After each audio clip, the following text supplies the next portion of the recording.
muy contentos como cada martes de estar aquí a las 9 de la noche en Mesa Horizontal, donde todos tenemos algo que decir y me siento, pues, como siempre, muy contento, halagado de que esté conmigo Jimena Céspedes. Ella es la CEO de Metrix, Conocer la Verdad en una sociedad digital y bueno, siempre insisto, ella es la experta en por lo menos en este foro y creo que de las grandes expertas en el país de lo que es la antropología sociodigital. ¿Cómo estás, mi querida Jimena?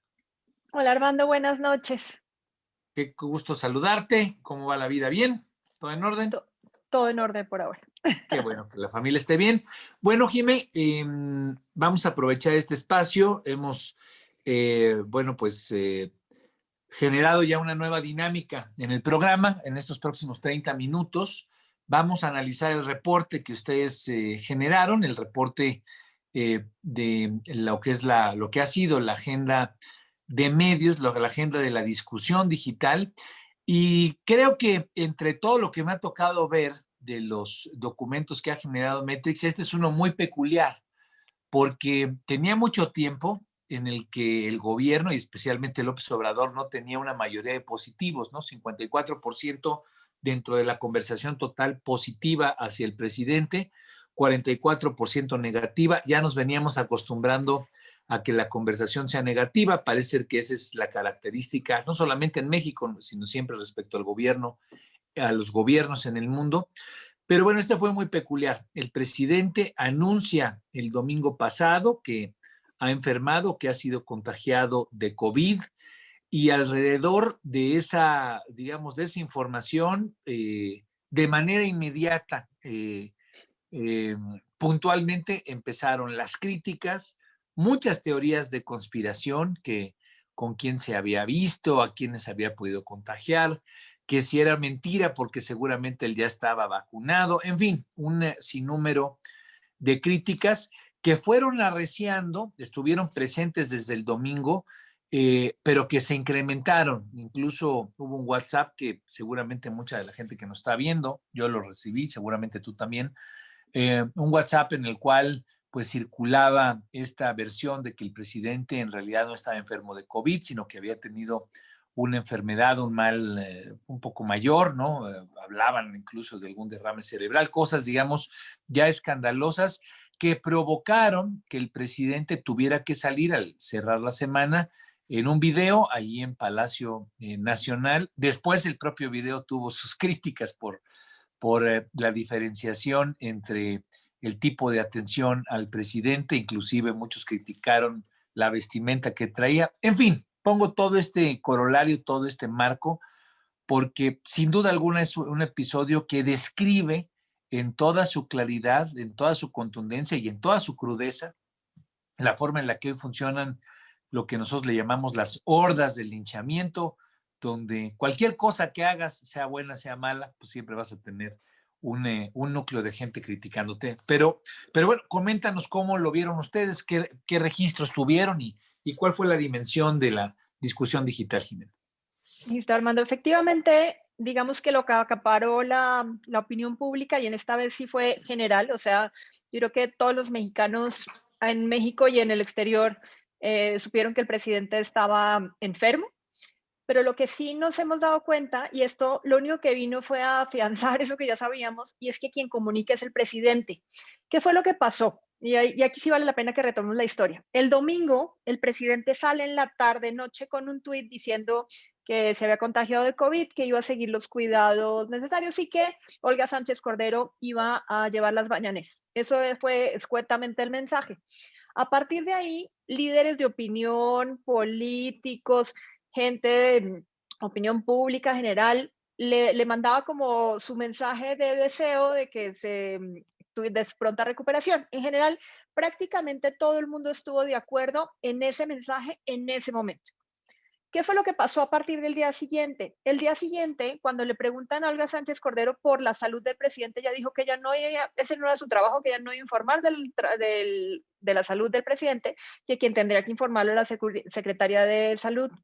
Secretaria de Salud tampoco informó ni dijo nada contundente sobre el tema y así pasaron 4 días. Cuando tienes un vacío de información, porque no hay nadie que lo cubra, en ese momento es cuando vienen todas las teorías de conspiración. Aquellos que decían que era mentira, otros que lo comparaban con el tema que había pasado con Trump, que supuestamente estuvo enfermo y lo regresaron 2 días después y en helicóptero y todo lo demás, lado despeinado que salía Boris Johnson diciendo que sí creía después de todo en el virus, o sea, comenzaron como a compararlo con lo que estaba pasando, más las otras teorías de que no era esta enfermedad, sino que era otra enfermedad y que estaba en el hospital militar y todas las demás teorías de conspiración, hasta que el viernes sale Olga Sánchez Cordero de nuevo diciendo que el presidente tenía buena salud, o sea, que le era casi, y después de eso López Gatell con que era casi asintomático, que fueron los mensajes que nos dieron, y en la noche ya sale el presidente en un video. ¿Qué fue lo que pasó entonces entre el intermedio? Lo primero es que efectivamente el único que comunicó fue el presidente. No hubo nadie.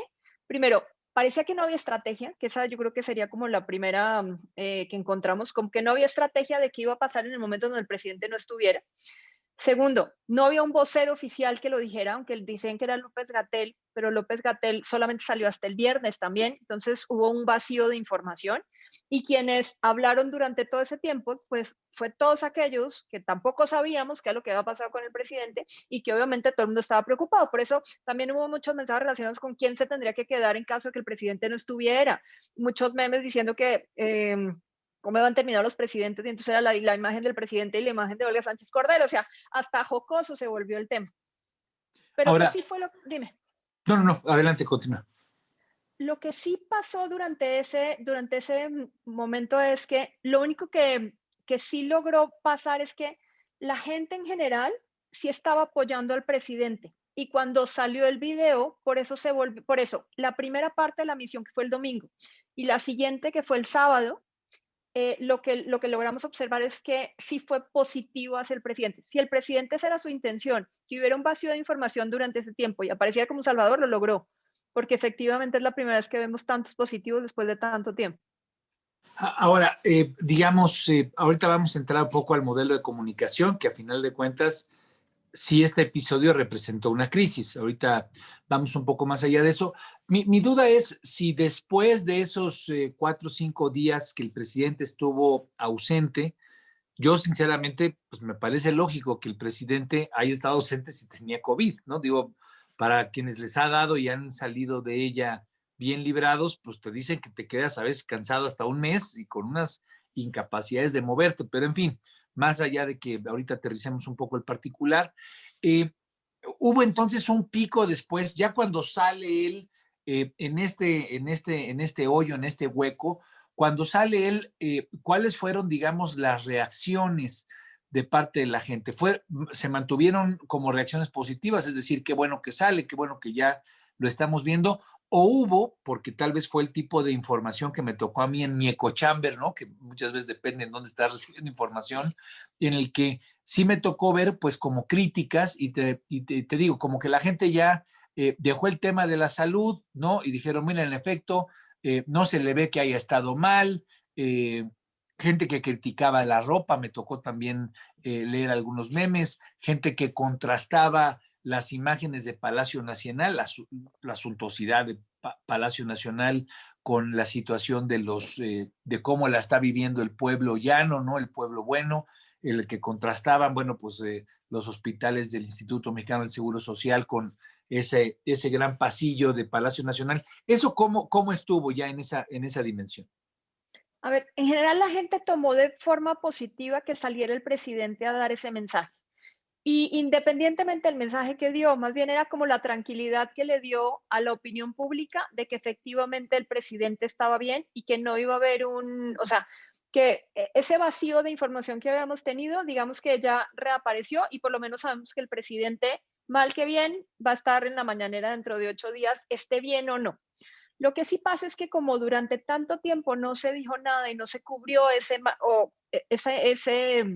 esa parte de la comunicación, pues entonces esos mismos que hicieron las teorías de conspiración, pues pudieron volver a hacer unas nuevas teorías de conspiración. Las teorías son, uno, que no está enfermo; dos, que estaba vacunado y entonces aunque se enfermó, digamos que era muchísimo más leve la enfermedad; la tercera es que sí estuvo enfermo y entonces eran los mensajes que salían que estaba canalizado que tenía más o menos que un muñeco detrás que lo estaba agarrando, o sea, todas esas teorías que seguramente tú también has visto, se desvió por el tema del Palacio Nacional y de ahí entonces ya vienen las otras teorías en donde dice que más bien él desapareció independientemente que estuviera contagiado o no, para, por lo que el tema de vacunación, que al final es parte de lo que veremos más adelante, pues no va a poder cumplirlo el gobierno y entonces era la forma en la que él salía como un salvador, independientemente que tuviera las respuestas o no en temas de vacunas.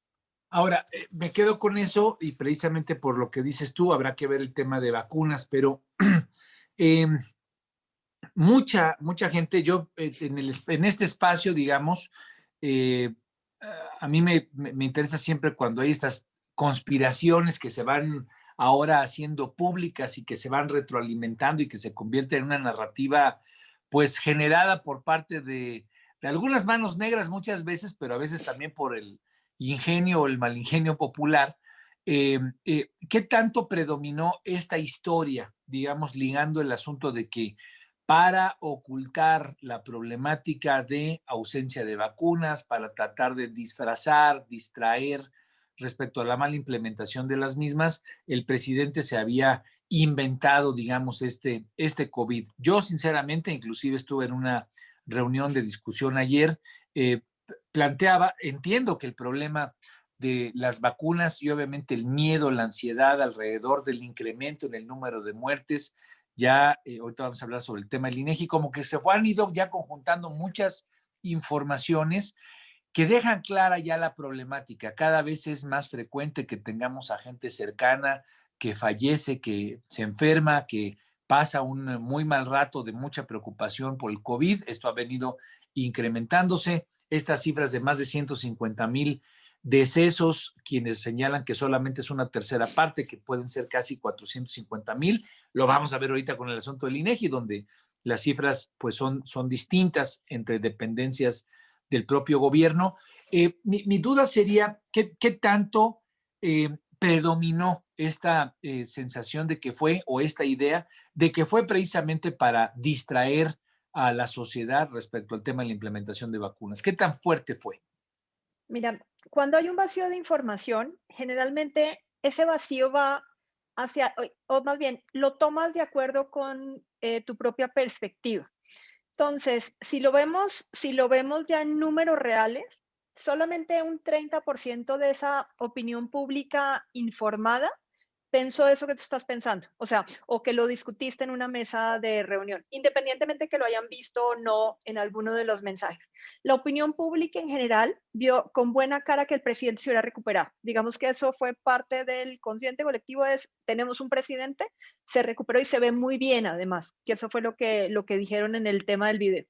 Lo que sí no vieron con buenos ojos, y eso sí es generalizado, es que aún a pesar de que sigue subiendo el número de muertos y de contagiados y que ya estamos y que además de todo salieron las noticias diciendo que éramos el peor país para estar en este momento, más los datos del INEGI, más la caída de la economía, digamos que esta semana, justo esta semana sí fue la semana de los otros datos, por decir así. Lo que sí la gente le reclamó era que aún en el video siguiera saliendo sin cubrebocas. Eso sí fue de las cosas que más reiterativas, más incluso de si fue o no verdad que se hubiera contagiado o no y que si hubiera un trasfondo por esa decisión de separarse del poder durante una semana. Sí, o sea, digamos, parecería que no aprende el presidente en doble sentido, ¿no? En lo personal, pero sobre todo en términos de la imperiosa necesidad que se tendría de que el mandatario como líder mande una señal de que, pues, de que el virus es peligroso, de que el virus sí existe, de que el virus pega y puede costar vidas, este tipo de cuestiones que han estado presentes desde aquellas estampitas del detente en todo momento, ¿no? Entonces ese fue, digamos, el punto climático respecto a la crítica y seguramente se mantendrá en tanto el presidente siga apareciendo en las mañaneras sin cubreboca. Y va a seguir pasando además, pero ya la gente como que está un poco más consciente del tema. Excelente. Bueno, ligándolo precisamente con el tema de las medicinas, me gusta como lo expusiste tú, fue la semana de los otros datos, aparecen estos mensajes internacionales de que México está siendo el peor país en manejo de la pandemia, aparece ya México como el tercer lugar nuevamente en número de contagios, solamente le anteceden Estados Unidos y Brasil.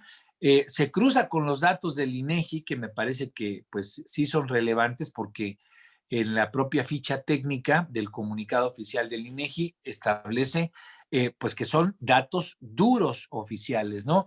La Secretaría de Salud no tiene cuantificados o identificados, según se evidenció, pues aquellas personas que mueren en la calle o que han muerto en la calle, tal vez no todas, que han muerto en la calle, las personas que han muerto en sus casas, ¿no?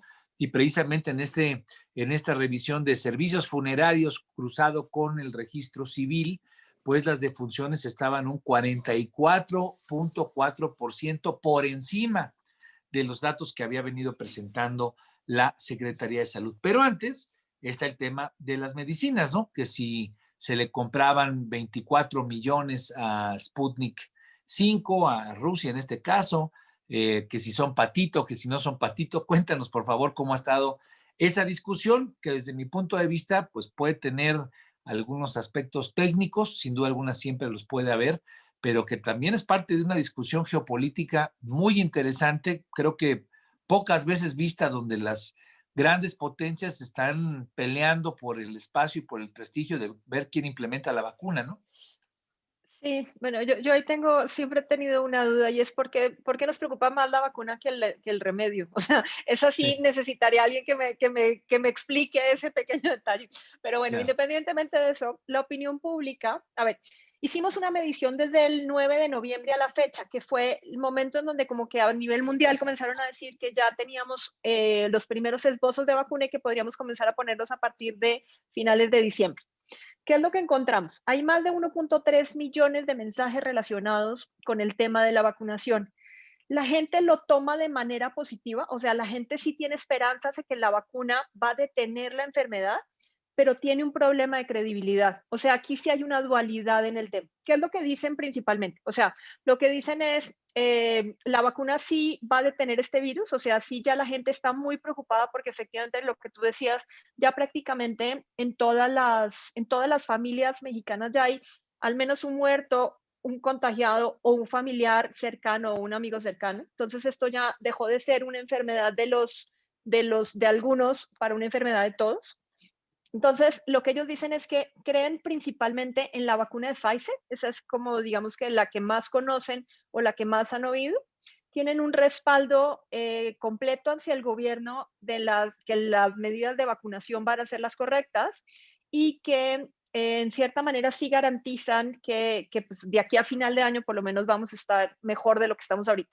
Pero eso es en cuanto a la esperanza, o sea, es lo que opina el mexicano. Pero en cuanto a la credibilidad, lo que dicen es que desconfían primero de los efectos secundarios que pueden tener las vacunas, o sea, que dicen que todavía no están completamente probadas. Y la segunda, hay un cuestionamiento específicamente sobre el presidente que ha venido surgiendo de los mensajes que han salido, de que, por ejemplo, las vacunas esas que llegaron con bombo y platillo, que no necesariamente habían sido compradas por el gobierno, sino que habían sido o donación o parte del esquema de pruebas de vacunación en las que habíamos estado nosotros involucrados. El hecho de que el presidente haya hablado con el presidente Biden a solicitarle vacunas implica que ni siquiera estábamos, que salieran todos los contratos y México no aparecía dentro de quienes habían suscrito algunos de los contratos con laboratorios. Y ya la última, que hubiéramos preferido comprar vacunas a Rusia, siendo que necesariamente no eran, digamos, como el top que tenían los mexicanos entre las vacunas. Entonces, todo eso, digamos que está siendo como un caldo de cultivo en donde la gente sí dice, sí quiero vacunarme, pero no hay una confianza real y no hay una confianza real en el gobierno en este tema en general. Y digamos que ya también hay parte del tema de si esto lo van a usar para un tema electorero en vez de preocuparse realmente por la salud.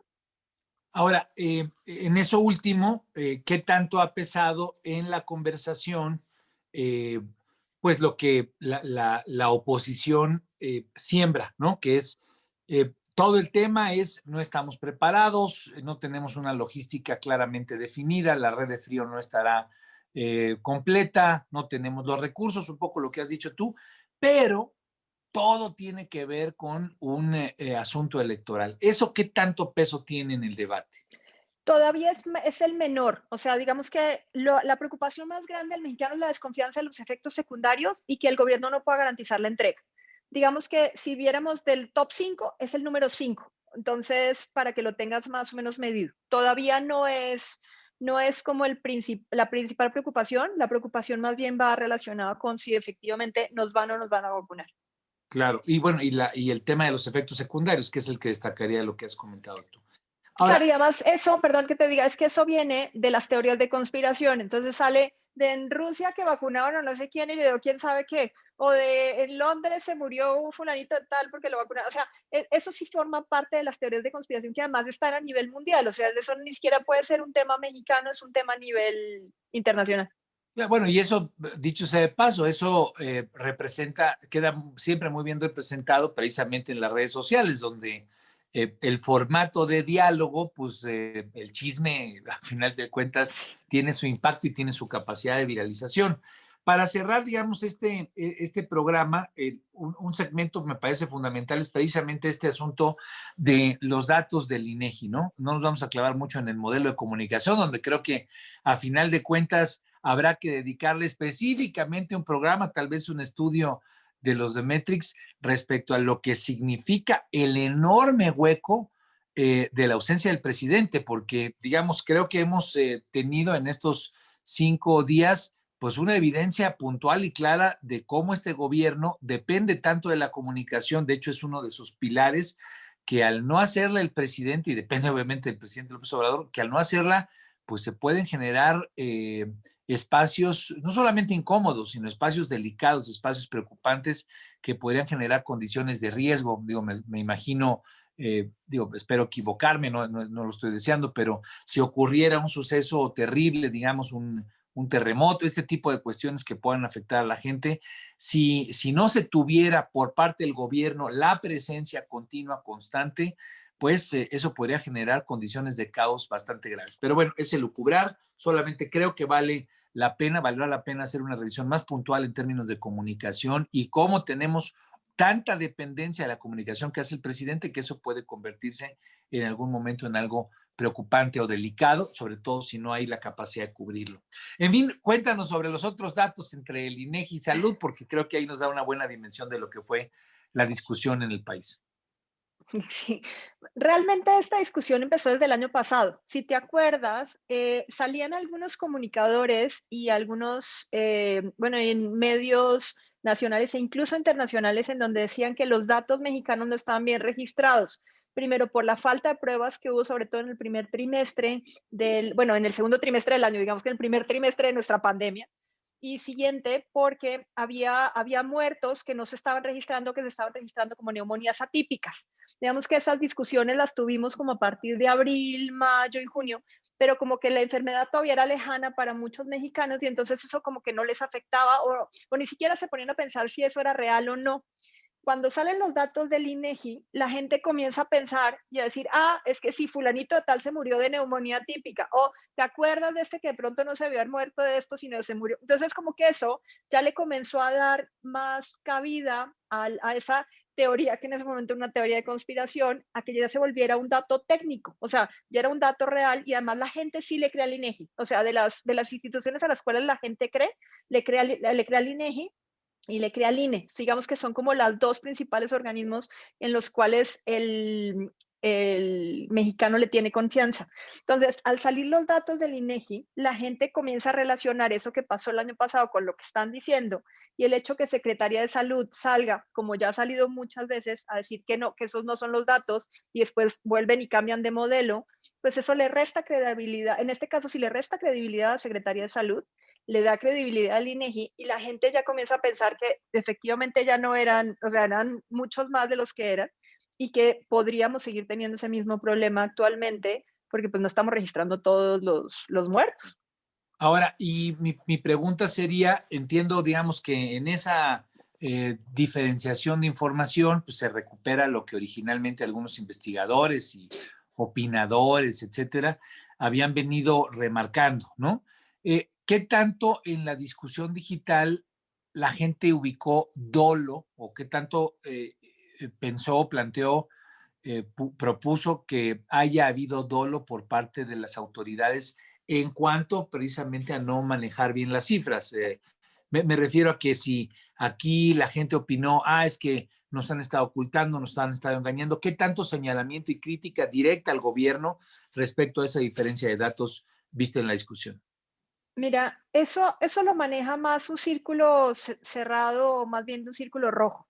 En realidad, la opinión pública, lo que se ha venido viendo y que adicionalmente ayer el día de ayer, sí, fue el día de ayer que salió una columna muy comentada en donde dijeron, o sea, lo que dicen es, todo esto se pudo haber evitado. O sea, lo que la gente está viendo no es si hay un dolo o no de parte de las autoridades en ocultar los muertos. Más bien lo que están diciendo es que si comienzan a ver que hubo un mal manejo y que sigue habiendo un mal manejo de la pandemia en general. Por ejemplo, ahorita eso todavía está en opinión pública informada, todavía no ha pasado a opinión pública generalizada porque todavía no les afecta tanto, pero por ejemplo que ya comiencen a cerrarle fronteras a los mexicanos, digamos que eso va a formar parte de esa misma discusión. Entonces, digamos que la gente no piensa que ocultaron información, más bien lo que está pensando es que no se está manejando bien la pandemia y efectivamente esa discusión sí va a seguir subiendo en la medida en la que los muertos no sigan bajando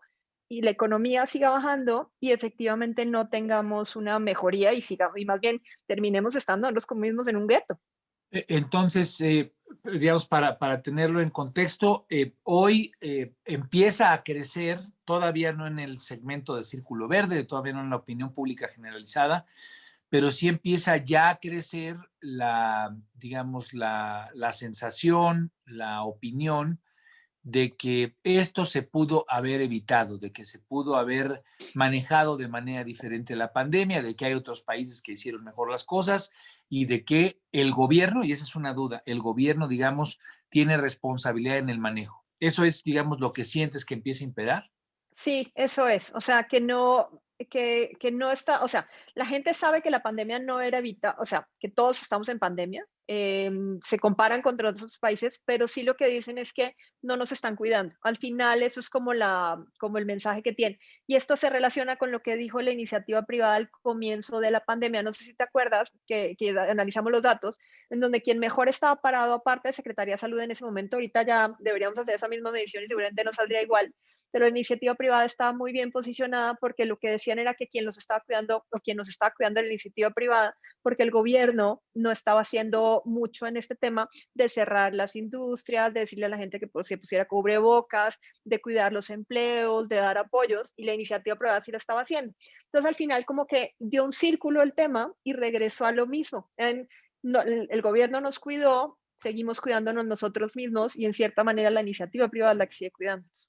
Entonces, para cerrar, y se nos va siempre como agua el programa, mi duda sería, ¿qué tanto? Porque durante estos meses ha habido encuestas en donde también la gente, hablo aquí, digamos, en números gruesos, seguramente en la opinión general, culpa a la propia sociedad del manejo de la pandemia. Ha estado esta discusión que algunos piensan que es más bien orientada por parte del gobierno, decir, publicitar encuestas en las cuales la gente califica que la mayor responsabilidad de cómo se ha manejado la pandemia no es del gobierno, sino de parte de la sociedad que no hace caso, no se cuida, sigue saliendo, mantiene reuniones, en fin, todas estas cuestiones. ¿Qué tanto en la discusión eso sigue prevaleciendo o qué tanto ha prevalecido, sería mi pregunta, y qué tanto crees que vaya a cambiar? Si es que a final de cuentas termine consolidándose la idea de que no fue la sociedad, sino fue el gobierno a quien se debe pues el mal manejo de la pandemia.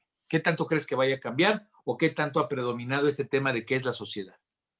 Mira, la sociedad sí tenemos culpa, o sea, yo ahí no tengo nada, nada inteligente que decir, efectivamente fuimos descuidados, pero acuérdate que, y esto ha pasado a lo largo de la historia, creo que siempre ha sido igual, la gente culpa al gobierno, o sea, de los males la gente culpa al gobierno. Y en este caso, al comienzo no lo estaban culpando, culpaban más bien a la pandemia y otras cosas, pero ya poco a poco están comenzando a culparlo. Entonces, cerraremos este programa precisamente con un pronóstico, no sé, pronóstico reservado, pero a final de cuentas se tienen que tomar cartas en el asunto. Fue una semana crítica respecto a los datos. La gente empieza a tener más conciencia en su conversación respecto a la problemática enfocada directamente o responsabilizando directamente al gobierno. ¿Prevés que en los últimos 4 meses, que son 4 meses electorales a final de cuentas, haya ahí digamos, una beta, un nicho que quieran explotar los opositores pues a López Obrador, al gobierno? ¿Crees que ahí va a haber Sí, una beta?